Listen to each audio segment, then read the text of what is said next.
வணக்கம். சினி மினிமினி கலைச்செல்வி ஜெயலலிதாவினுடைய கலையுலக பயணத்தில் நடைபெற்ற ஒரு முக்கியமான சம்பவத்தை உங்கள்கிட்ட நான் சொல்லணும்னு நினைக்கிறேன். என்ன அப்படின்னா, உங்களுக்கே நல்லா தெரியுமில்ல, ஜெயலலிதா கதாநாயகியாக நடித்து திரைக்கு வந்து ஓடிய ஒரு திரைப்படம் கங்கா கௌரி. அந்த கங்கா கௌரின்ற திரைப்படத்தை தயாரித்து இயக்கியவர் PR பந்துலு. பத்மினி பிக்சர்ஸ் பேனரில் தயாரிக்கப்பட்ட திரைப்படம்.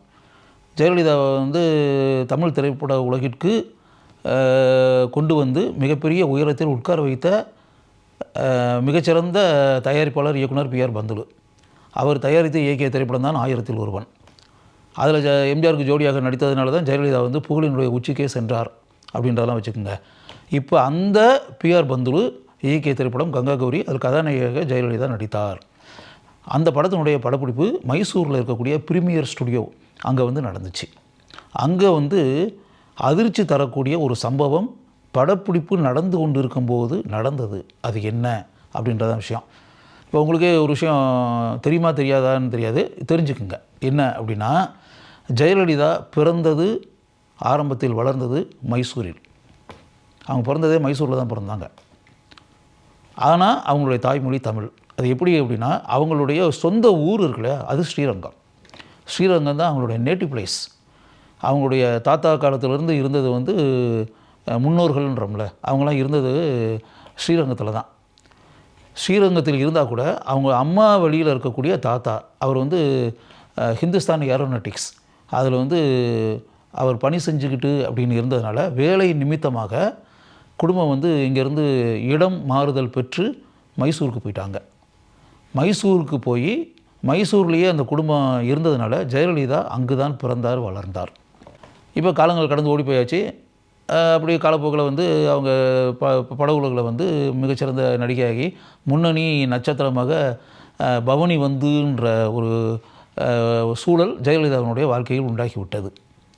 எம்ஜிஆர், சிவாஜி, ஜெய்சங்கர், ரவிச்சந்திரன் அப்படின்னு சொல்லி அந்த காலகட்டத்தில் இருந்த மிக பிரபல நட்சத்திரங்கள் அனைவருடனும் ஜெயலலிதா நடித்து கிட்டத்தட்ட அந்த காலகட்டத்தில் நம்பர் 1 கதாநாயகி இன் தமிழ் சினி ஃபீல்டு அப்படின்னு சொல்லி, தமிழ் மட்டும் இல்லை, தெலுங்குலேயும் அங்கே இருக்கக்கூடிய NT ராமராவ் எல்லாருக்கூடையும் ஜோடியாக நடித்து ஒரு பிரபலமான நடிகை அப்படின்ற பெயரையும் புகழையும் ஜெயலலிதா வாங்கி வலம் வந்த காலகட்டம் அது.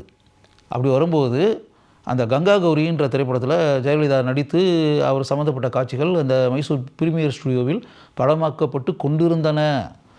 அந்த ஷூட்டிங் நடந்துக்கிட்டு இருக்க டைமில் வாட்டாள் நாகராஜ் தெரியுமில்ல, கிட்டத்தட்ட கன்னட வெறியர்னு சொல்லுவாங்க. சொல்லப்போனால் கன்னடத்தை தாய்மொழியாக கொண்டவர்களை தவிர வேறு யாருமே இருக்கக்கூடாது, அப்படி இப்படி மாதிரி, அதாவது மண்ணின் மைந்தர்களை தவிர வேறு யாருமே கர்நாடகத்தில் இருக்கக்கூடாது, அங்கு வாழக்கூடாது, அங்கு செயல்படக்கூடாது அப்படின்லாம் பேசிக்கிட்டு இருக்கக்கூடிய ஒரு மனிதர் வாட்டாள் நாகராஜ். ஜெயலலிதா அங்கே படப்பிடிப்பில் நடந்து அவங்களோட காட்சிகள் படமாக்கிக்கிட்டு இருக்கும்போது வாட்டாள் நாகராஜ் வந்து தன்னுடைய ஆட்களோடு அந்த இடத்துக்கு போயிட்டார். போய் ஜெயலலிதாவை பார்த்து, உங்கள் தாய்மொழி தமிழ்னு சொல்லி நீங்கள் பத்திரிகை பேட்டியிலலாம் நீங்கள் சொல்லியிருக்கீங்க, தாய்மொழி தமிழ்னு நீங்கள் எப்படி சொல்லலாம்? நீங்கள் வந்து மைசூரில் பிறந்தவங்க தானே, கன்னடம் தானே உங்கள் தாய்மொழி, நீங்கள் என் தாய்மொழி கன்னடம்ல சொல்லணும், அதனால் தாய்மொழி தமிழ்னு நீங்கள் சொன்னது தப்பு, நான் தப்பாக சொல்லிட்டேன், நான் கன்னடம் தான் என் தாய்மொழின்னு நீங்கள் சொல்லுங்கன்னு சொல்லி, இப்போது நீங்கள் ஒரு கூட்டமாக ஒரு 20 பேர் நின்று போய் எப்படி இருந்தால் எப்படி இருக்கும் ஒரு ஷூட்டிங் ஸ்பாட்டில் போய். ஆனால் ஜெயலலிதா இஸ் கிரேட்.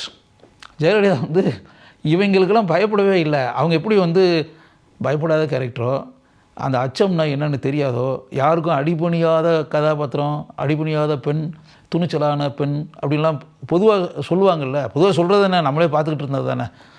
அப்படி இருக்கக்கூடியவங்க அரசியலுக்கு வந்த பிறகு அரசியல் அவங்க எப்படி துணிச்சலாக இருந்தாங்க, போல்டாக இருந்தாங்க, அப்படியே ஒரு சிங்க மாதிரி செயல்பட்டாங்க அப்படின்றதெல்லாம் ஒரு பக்கம் இருக்கட்டும். சினிமாவில் நடிச்சுக்கிட்டு இருக்கும்போதே, அப்போ அவங்களோட வயசு என்ன இருக்குன்றது கணக்கு போட்டு பார்த்துக்குங்க, யங் ஏஜ் தானே. அந்த ஏஜ்லேயே வாட்டாள் நாகராஜ் மாதிரி ஆட்கள் வந்து சூழ்ந்து இருக்கும்போது அந்த தைரியம்ன்றது எவ்வளோ பெரிய விஷயம். அது சாதாரணமாக வரக்கூடிய ஒன்றா? உண்மையாகவே அது ஜெயலலிதாவை பொறுத்தவரை ஒரு கிஃப்ட்டுன்னு தான் சொல்லணும். ஜெயலலிதா சொன்னாங்க, கன்னடம் எப்படி என் தாய்மொழி ஆகும், என் தாய்மொழி தமிழ் தான், தமிழ் தான் என் தாய்மொழி, நான் தமிழச்சி, என்னுடைய தாய்மொழி தமிழ் தான், கன்னடம் கிடையாது அப்படின்னு சொல்லி, என் தாய்மொழி தமிழ் தமிழ் தமிழ் தமிழ் தமிழ், என்னுடைய தாய்மொழி தமிழ் அப்படின்னு சொல்லி உறுதியான குரலில் திருப்பி என்னுடைய மதர் டங் தமிழ் தான், கன்னடம் கிடையாது, தாய்மொழி தமிழ் தான், நான் தமிழச்சி அப்படின்னு. ஒரு வேளை இப்போ நம்ம இது கேட்கும்போது உங்களுக்கு ரொம்ப பெருமையாக இருக்குல்ல. ஜெயலலிதா இன்றைக்கி இல்லைன்னா கூட உங்களுக்கு சந்தோஷமாக இருக்கும். பரவாயில்லையே, அப்போவே அந்த யங் ஏஜ்லேயே சினிமா நடிகையாக இருந்த காலகட்டத்திலேயே இவ்வளவு போல்டாக இருந்திருக்காங்களே, இவ்வளோ துணிச்சலாக இருந்திருக்காங்களே, இப்படி சிங்கம் மாதிரி இருந்திருக்காங்களே அப்படின்ற மாதிரி உங்கள் மனசுக்குள்ளே தோணுதில்ல. இந்த சம்பவம் நடந்து அதுக்கு பிறகு பத்திரிகையில், தினத்தந்தி, இந்த மாதிரி நாளிதழ்களில் மறுநாள் இது செய்தியாக வந்துச்சு.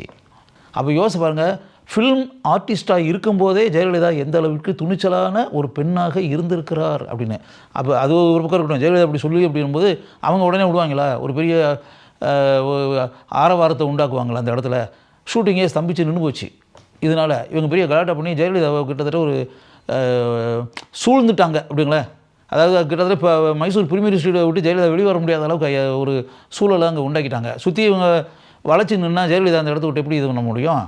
அப்படி நீ எங்கே இதை விட்டு எங்கே வெளியே போகிறாங்கன்னு நாங்கள் பார்த்துடுறோன்ற டைப்பில் மிரட்டி திருட்டனிங்கிறாங்களே, இப்படிப்பட்ட ஒரு சம்பவம் நடந்து உடனே பிஆர் பந்துலு இந்த விஷயத்தை வந்து உடனே எம்ஜிஆருக்கு ஃபோன் பண்ணி அங்கேருந்து, ஏன்னா அவர் 1901 எம்ஜிஆருக்கு அதான் என்ன வச்சு படம் எடுத்தவர் தானே, அதனால் எம்ஜிஆருக்கு ஃபோன் பண்ணி சொல்லி எம்ஜிஆர் உடனடியாக இந்த விஷயத்தை வந்து இப்படிப்பட்ட ஒரு சம்பவம் மைசூரில் நடந்துகிட்டு இருக்கா, பிரிமியர் ஸ்டுடியோவில் நடக்குதா அப்படின்னு சொல்லி எம்ஜிஆர் வந்து உடனடியாக அப்போ கர்நாடகாவினுடைய முதலமைச்சராக இருந்தவர் தேவராஜ் அரசுக்கு எம்ஜிஆர் ஃபோன் பண்ணி சொல்கிறார், இது மாதிரி உங்கள் மாநிலத்தில் வந்து படப்பிடிப்பு நடந்துகிட்டு இருக்குது, மைசூரில் வந்து பிரிமியர் ஸ்டுடியோவில் ஜெயலலிதா வந்து அங்கே நடிச்சுக்கிட்டு இருக்காங்க, அங்கே வந்து வாட்டாள் நாகராஜும் அவருடைய ஆட்கள் அங்கே போய் அடாவடித்தனம் பண்ணிக்கிட்டு இருக்காங்க, ரவுடித்தனம் பண்ணிக்கிட்டு இருக்காங்க, அவங்கள வந்து தாய்மொழி தமிழ் அப்படின்னு சொல்லி இருக்கக்கூடியவங்களை கொண்டு போய் கன்னடம் தான் என் தாய்மொழின்னு சொல்லுன்னு சொல்லிட்டு அவங்கள போட்டு வற்புறுத்தி அவருக்கு தொந்தரவு கொடுத்துக்கிட்டு இருக்காங்க, அதை இமீடியட்டாக அதுக்கு என்ன நடவடிக்கை எடுக்க முடியுமோ உடனே செய்யுங்க அப்படின்னு உடனே தேவராஜ் அரசு காவல்துறை அங்கே அனுப்பிட்டார்,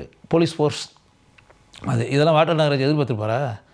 காவல்துறையை வந்து படப்பிடிப்பு நடக்கக்கூடிய இடத்துக்கு அனுப்பி அவங்கள விரட்டி அடித்து அந்த விஷயம் அதோட முற்றுப்புள்ளி விழுந்தது. யோசிச்சு பாருங்கள். அப்போ எத்தனையோ இது என்ன பிரச்சனைனா, அப்படி நடந்துகிட்டு இருக்கும்போது இங்கேருந்து தமிழ்நாட்டிலேருந்து ஜேர்னலிஸ்ட் பத்திரிகையாளர்கள் அவங்க வந்து பொதுவாக இந்த கங்காகுரி ஷூட்டிங் மெட்டீரியலெல்லாம் பத்திரிகையில் எழுதணும் அப்படி இப்படின்ற விஷயத்துக்காக வந்து இங்கேருந்து வர வச்சுருக்காங்க. பத்திரிகையாளர் பலர் தமிழகத்திலேருந்து சென்று மைசூரில் அந்த சம்பவம் நடக்கும்போது மைசூரில் இருக்காங்க, பிரிமியர் ஸ்டுடியோவில் அவங்களே நேரடியாக பார்த்திருக்கிறார்கள். எனக்கு உண்மையாகவே ஜெயலலிதா மீது மிகப்பெரிய மரியாதை மதிப்பு உண்டானது. திரைப்படங்களில் கதாநாயகியாக நடித்து கொண்டிருந்த காலகட்டத்திலேயே எந்த அளவிற்கு தைரியசாலியாக இருந்திருக்கிறார், எந்த அளவுக்கு துணிச்சல் குணம் கொண்டவராக இருந்திருக்கிறார் என்பதை நீங்கள் கட்டாயம் புரிந்து ஆச்சரியப்படுவீர்கள் என்று எனக்கு தெரியும்.